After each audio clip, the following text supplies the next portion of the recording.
A local couple gets alarming news during pregnancy. They found out their baby would be born with organs on the outside of his body. But they lined up a medical team from UT Health to help save their baby boy. Now, we're going to show you the unfiltered photos to give you an idea of the dramatic progress over the first year of his life.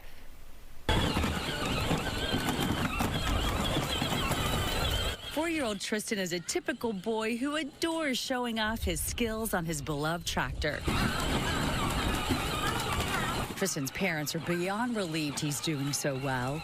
I give a lot of thanks to the surgeon and the medical team at UT. Things weren't always as positive. They got shocking news during Kate's routine 12-week ultrasound when she was pregnant with Tristan. It's this like big circle thing on his belly in the sonograms or the ultrasounds, and he would his head would be on it, and he's like his intestines, liver, and stomach were in the sac outside of his body. I was called it the world's scariest snow globe. That scary globe was something they had never even heard of. Tells us that there appears to be an omphalocele. She's going to refer us to maternal fetal medicine, just kind of a high-risk OB. So you had never even heard the term? No, I couldn't even pronounce omphalocele for probably like 3 months. I kept messing it up. They didn't know just how serious his condition would be until he was born.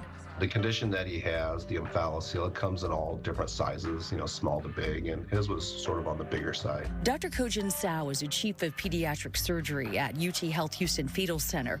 He did everything in his power to prepare this family about what was to come. When you first see it, you make a quick assessment. Is this something that we can fix right away, meaning in the day or so, or is this something that's going to take a while? And he fell into that category that this is going to need a little patience, and it's going to be a little bit of a longer road for the family and him, but we'll get him there eventually. The few minutes after Tristan was born via planned C-section were dramatic because of the omphalocele.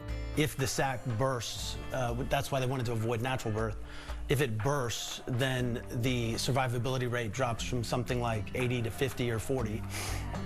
So that was the scariest thing. He comes out of here, a couple of screams, and I just remember being flooded with relief that he's making the right noises. It was the most beautiful sound I had ever heard. Tristan was only in neonatal ICU for a month. They expected it to be half a year. He could have also had an entire syndrome, prompting lifelong complications, but that wasn't the case either. They were off to a good start.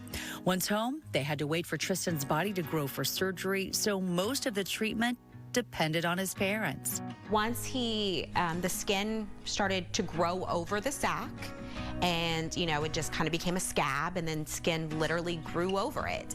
And once that happened, we took an ACE, it sounds very archaic, but we took an ACE bandage and just started wrapping it tighter and tighter, and just manually pushed all the organs back into his body. They did that for more than a year.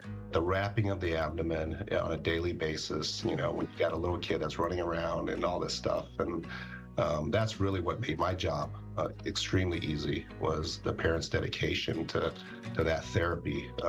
It's like physical therapy, leading up to the operation. So he would not have had the outcome if the family had not done that. Finally, at 15 months, Tristan was deemed ready for surgery, and Dr. Sao and his team successfully pulled it off at Children's Memorial Hermann Hospital.